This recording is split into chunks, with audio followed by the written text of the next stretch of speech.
G'day everyone, and welcome back to the vlog. It is currently a very early and cold Monday morning here in Melbourne. It's about 5:30 a.m. I've woken up early to start grinding an online poker session. I've been doing this the past month or so, obviously with everything going on in the world and all the casinos being closed. Going to play at the casino, live poker, it's not an option, so I've resorted back to playing online poker. And I've actually been having a lot of fun with it so far. And I've even been waking up super early every day just to try and get back in the game as early as I can. So we're just going to cook some breakfast, then we're going to hop into an online poker session, and hopefully we get a few interesting hands out for you guys.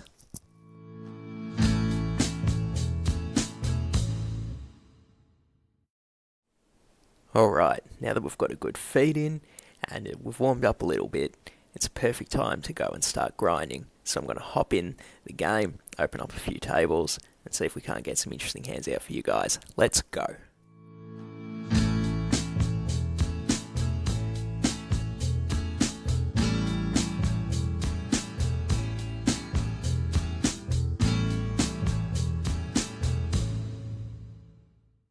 So it's about midday here. I ended up playing about 6 hours of 1-2 Hold'em online, which equates to about 1,600 hands. So needless to say, having played so many hands, at least some of them are going to be interesting. So I'm going to go get a bit of exercise in, freshen up a bit, then I'll come back and get some of those hands out for you guys. G'day again everyone. It's about 6 p.m. here in Melbourne, so a few hours removed now from the poker session I played earlier this morning. So I had plenty of time to reflect on the session. I did end up playing about 6.5 hours, as I mentioned earlier, and I did get in 1,630 hands, which is actually really good because my goal ever since the whole lockdown thing has started happening is to get 1,500 hands of poker every single day. So stoked that I got that out of the way and I did smash that goal. That's in terms of quantity. In terms of the actual quality of my play, well, let's hop right into it. All of these hands are going to be from 1 to 6 max games. So the first interesting one I played, I'm on the button with 6-7 of hearts. I go ahead and open it up to 5, and then a unknown player in the big blind calls. So we go heads up to a flop of Jack 10-6 rainbow. The big blind checks it over to me with bottom pair here. I think I have a pretty easy decision to just check. A board like Jack 10-6, there's a lot of straight draws on that, and with no flush draws or anything, I don't feel like there's a lot of hands I can bet, and like that are worse hands than mine that are going to call a bet. So there's some merit to betting for equity denial, but I don't think that's the right way to go in this particular dynamic. So I do just check back my bottom pair. So we see a turn, and it's a banger. It's a 7 of diamonds. We make 2 pair, and it keeps getting better and better because the big blind actually decides to bet out 4. Obviously loving that news with our 2 pair. I decide to raise it up for value. We do lose to some hands. Obviously 9-8 is a straight now, and you know, he could have Jack 10, maybe even a hand like 10-7 suited. We also lose to. So somewhat concerned with my hand here, but I definitely do still want to raise for value. We can get called by King Queen, King 10, any Jack will probably bet and then call. So we go ahead and raise it up to 13, and we do get a call. So we get to see a river. It's not a good one. It is a repeat 10. So our 2 pair gets completely counterfeit. Now we lose 20 Jack.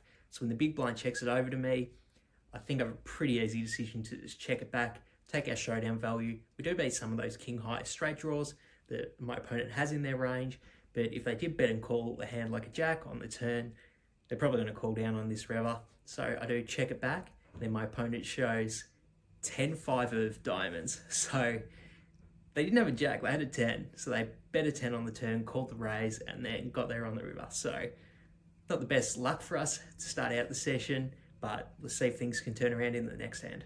So next hand, an unknown button limps, then the small blind calls, then the action's on me in the big blind. I have 9-3 offsuit. I don't even need to say it, I check.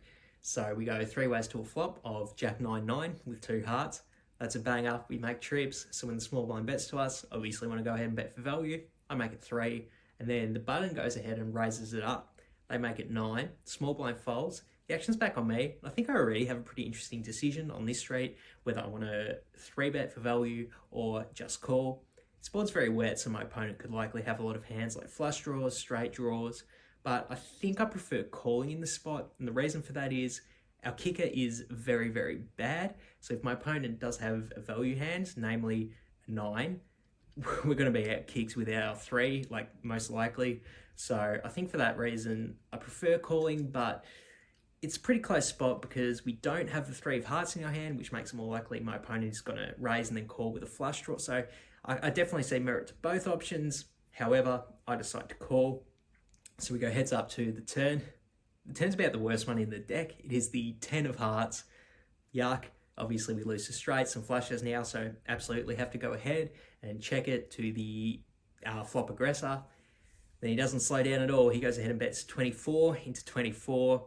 I think I have a very easy call in this spot, but definitely concerned that I do not have the best hand, obviously on this turn card, regardless of what my opponent does. But the fact they bet pot makes me even more concerned, but I'm not going to fold trips just yet. I throw in the call, and then we do see a river, which is the ace of clubs. So I go ahead and check it to the aggressor again, and he does not slow down. He goes ahead and bets 72 into a pot of 72. So at this point, it's a pretty gross spot. I don't think I have the best hand. I think my opponent probably raised with a semi-bluff on the flop, got there on the turn, and they're trying to bet really big because they want to get max value if I do have a hand like a 9. Having said that though, I think there is merit to bluff raising here, potentially. We do block a lot of the 4 houses my opponent could potentially have. Obviously we block ace 9, 10 9, jack 9. So I do think there is some merit to bluff raising here, but I'm not quite ready to start trying to bluff people off flushes this early in the session. So I go ahead and make the prudent fold there with my 9s. So next hand, I'm in the low jack with ace queen of hearts. I go ahead and make it 4, and the action gets to an unknown player in the small blind. They go ahead and 3-bet it to 16. The action's back on me. I decide to call here, player's pot in position. Having said that though, I do think there is a lot of merit to 4-betting and as strong as ace queen suited as well. I just decide to call this time, and then we go heads up to a flop of ace king 6 with 2 spades. Then the big blind goes ahead and checks it over to me. When they check it to me, obviously looking to bet my top pair for value here, I go ahead and make it 11, and then the small blind calls. So we go and see a turn, which is the king of clubs. And this is where things start to get interesting, because my opponent leads out 56. This is actually a really big bet. The size of the pot was 56 before he bet this, so he's betting pot as a lead when the second pair pairs. Obviously in this spot, I'm pretty concerned that my opponent could have a king. If they 3-bet a hand like king jack suited or king 10 suited, obviously, you know, them checking and calling on the flop is a totally reasonable line for them to take. And then they could just be trying to punish me for max value if I do have a hand as strong as ace queen. So definitely somewhat concerned they have a king. Having said that though, I'm not going to fold to this bet just yet. Considering how high up in my range I am, I have one of the strongest hands I can possibly have here with ace queen, and they're not going to bluff me off it that easy, so I do throw in the call. And then we heads up to the river, which is the queen of clubs. And then my opponent goes ahead and rips it all in for 116. So obviously, like, we have 2 pair, but it's the aces and kings. The queen's kind of irrelevant in terms of it doesn't make a hand stronger. But I do actually like calling on this card. And the reason for that is it severely blocks the amount of hands of king-queen that my opponent can have in their range. Because we already know 2 kings are on the board, I have a queen in my hand, and there's another queen on the board. It's very unlikely my opponent has a strong hand like king-queen. It's much more likely they're bluffing. Having said that though, there is a bit of concern. I do lose to a hand like jack 10 on this river now. If they were bluffing with that on the turn as a semi-bluff, I'm not going to fold my ace queen though. I'm so high up in my range and my opponent could be bluffing. They're an unknown opponent, so I'm not sure. I do throw in the call, then my opponent shows pocket jacks. So we get that one through. It's a pretty interesting play for them to turn their pocket jacks into a bluff there. But obviously when we have a hand as strong as ace queen, it's not going to work. So those first few hands, I'm pretty happy with how I played those and how those worked out. But things start to change in this next hand. And I think there's a big reason why things started to change in this next hand. I'll get into the reason as to why later on in the vlog, but for now, we'll just go over this hand. So the hijack goes ahead and makes it 5, Then the action gets to a tight aggressive small blind. He 3-bets it to 20. Then the action's on me in the big blind. I have ace king of diamonds. I go ahead and 4-bet it to 45. The hijack folds, then the small blind calls. So we go heads up to a flop of ace 9-4 with 2 spades. Small blind goes ahead and checks it to me. Obviously want to bet my ace king for value here. I go ahead and make it 29, and then the small blind calls. So we go heads up to a turn. The turn's a 5 of spades. Obviously not the best turn card in the world for us. If things get even dicier when my opponent decides to lead out for 75.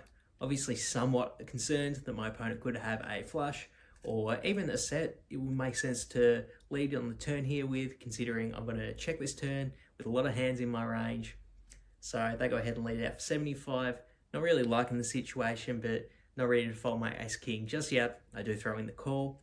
Then we go heads up to a river, which is the 10 of diamonds. My opponent doesn't slow down at all. They rip it all in for about 153. Somewhat gross spot here with ace king. I decide to call, and I think that's a big mistake. And I'm going to explain why I think it's a mistake before I explain why I called. The reason it's a big mistake is my opponent's a tight aggressive player. They do have a bunch of flushes in their range. And when I'm looking to, basically I do beat the bluffs in their range, but I don't think ace king of diamonds is the right hand to call down with. I'd rather call down with a hand like a set myself, or a hand that blocks their flushes. So if I had ace of hearts, king of spades, that would be a better hand to call than the ace king of diamonds. So I do really think, and not even being results oriented, I do think this is a big mistake to call with this ace king on the river. So that's why I think the call's bad. In terms of why I actually made the call in the moment, it's mostly because of tilt. I'll explain why I was tilted and what caused the tilt later on in the vlog, but let's just say the problem persisted for a few of these next hands, as I'm sure you'll be able to pick up on as I detail them to you. Next hand, an unknown hijack opens it up to 5. Then I am in the big blind with pocket kings. I go ahead and 3-bet it to 20. Then they decide to call. So we go heads up to a flop of 5-4-2 with 2 diamonds. The action's on me here. I definitely want to bet my overpair for value here. There's a lot of worse hands in my opponent's range that can call, flush draws, worse overpairs than my kings. So I go ahead and bet 15, and then they decide to call. So we end up seeing a turn, which is the 6 of hearts. Not the best turn card in the world for me. We do lose to any 3, which is now a straight. Also potentially 6-5 suited, a hand my opponent could definitely have. So not the best turn card in the world, but I still want to keep betting for value. Like I said, my opponent could have worse overpairs than my kings in their range. I really want to try and get maximum value from those hands if my opponent has them. So I go ahead and bet 39.5. Then my opponent calls. So he still heads up to a river, which is the 8 of hearts. So not the best river in the world for us. Now, not do we lose to any 3, we also lose to any 7, and we also lose to pocket 8s as well. So I do think the prudent decision here would be to check and potentially even check fold, considering I don't really know what my opponent would be bluffing with unless I did turn pocket 10s into a bluff or a missed flush draw into a bluff. I think the correct play would be to check and then assess what my opponent does. I decide to rip it all in for value here, and I think this decision is way too thin. I think if my opponent does have a hand like pocket 9s, pocket 10s, it's pretty likely that they'll fold to a raise on the river anyway, and every other hand in my opponent's range that isn't just a missed flush draw, I'm losing to it. 8-7 suited, there's just a bunch of stuff that I do lose to, so I really think the prudent decision would be to check, then probably check fold. Instead, I decide to rip it all in, and then my opponent snap calls with pocket 7s. So definitely not happy with how I played that hand, and kicking myself for that shove a bit. It's way too thin. So just when you thought things couldn't get worse, this next hand happens. The cutoff opens it up to 5, then I'm on the button with ace-3 of clubs. I go ahead and 3-bet it to 15. I think this is one of those spots where I don't mind any 3 of the options, but I'd prefer 3-betting just because you're going to price out the blinds and try and get heads up with the cutoff with a pretty strong hand, ace-3 suited. But so much for pricing out the blinds. The small blind decides to cold call the 15. Tight aggressive small blind decides to call the 15. The action gets back to the cutoff, who calls. So we are 3 ways to a flop of ace-9-5 rainbow. small blind checks, cutoff checks, the action's on me. Definitely want to start going ahead and betting my top pair for value here. I go ahead and make it 15. Then things kind of get dicey here because the small blind decides to check raise to 40. Cutoff folds, the action's back on me, and already I'm not liking this spot. And the reason I don't like this spot is because it's a tight aggressive opponent who cold called in the small blind. So here's all the hands that they can potentially have in their range. Pocket fives, pocket nines, and also all the ace-king offsuit combos that they could be potentially raising for value here on the turn. So very, very concerned that I'm behind here. And I do think calling's fine. I do go ahead and decide to call, but I actually think against this specific opponent type, it'd actually be a really, really prudent spot to make a tight fold on the flop straight away. But obviously calling's fine as well with a hand as strong as top pair. That's what I decide to do. So we go heads up to a turn, and the turn is the two of clubs. It's obviously a great turn card for me and my hand. Having said that though, what isn't good for me and my hand is my opponent goes ahead and bets 127, the size of the pot. That's so gross. I only have about 135 behind in my stack, so either I'm folding or all into this bet. And even though I did pick up a straight draw and a flush draw on the turn, I really think this is still a good spot to fold. My opponent can have ace king, they can have pocket nines, they can have pocket fives. I just really, really think this is a good spot to make a fold. I don't do that though. Like I said in the previous two hands, I am a bit tilted by something that I'll explain in a few minutes, but I throw in the call, which I think is a big mistake, and my opponent has pocket nines, we run at run time, and I don't get there. So gonna lose that one, and pretty disappointed with how I played it. So those were the most interesting hands throughout the course of the session. Ended up losing 146 after all was said and done. So obviously pretty disappointed with that result. What I'm even more disappointed with is my actual play. And we'll get into the gameplay great in the session. But first of all, I want to address the thing I've been alluding to a lot throughout this vlog. And something tilted me this session. And what that was, this was the first session where I'd moved up from playing 4 tables at a time to playing 6 tables at a time. So the reason that tilted me is because 6 tables at one time is way too much for me to handle. I'm just not ready for it. I'm not used to having to make that many decisions that quickly.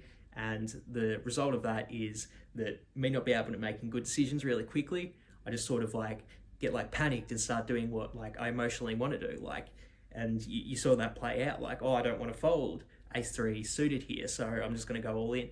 That's not a logical decision. When I talk through the logic, I say you should just fold on the flop, but instead I end up getting stacked in that hand. So I think when I have so much going on at once, my brain just fries and I get all panicked and emotional. And I think that resulted in me having a very, very poor performance in terms of how I played throughout this session. So obviously the strategy I'm going to do to counteract that, next time I play online poker, I'm going to go back to 4 tables.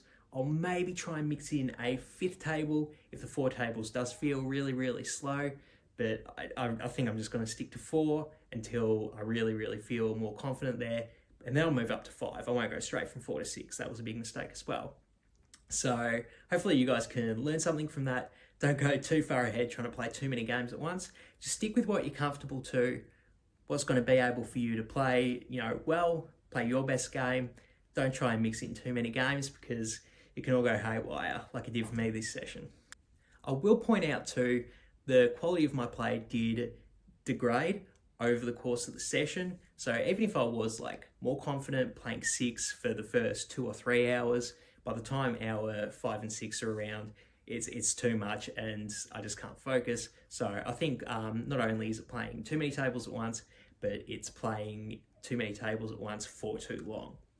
So with that out of the way, we'll get into what is usually my favorite part of the vlog, but I think you guys already know it's not going to be my favorite part of the vlog today. For this session, I'm giving myself a D grade. And the only reason I'm not going to an E or an F is because I do actually like how I played during the first half of the session. I think those hands I went over, I played them pretty well, and I was playing pretty well for the first few hours, even with 6 tables. But yeah, once it, say I was playing my, A game for the first 3 hours, it just like shot down. Like after that 3 hours, I started playing ridiculous, and that like last 3 hours is probably like an F grade. So, you know, I just can't give myself a good grade when I did play that awful. You saw the hands, you saw how bad they were. I think, I don't like saying it, but I've got to give myself a D for this session. But on the positive side, when you're at the bottom, there's nowhere to go but up. So hopefully next time I do a vlog for you guys, we will do much better than the D grade. So that's going to wrap it up for the vlog today, guys. Thank you so much for watching. I do appreciate it. I'm trying out these home vlogs. Obviously, all the casinos in Australia, all the casinos in the world, I think, are closed at the moment. So I'm putting a ton of play in these online games. So I might try and get a few vlogs out there for you guys, if you guys like this, you know, online poker format. But for now, I'm out of here. Peace.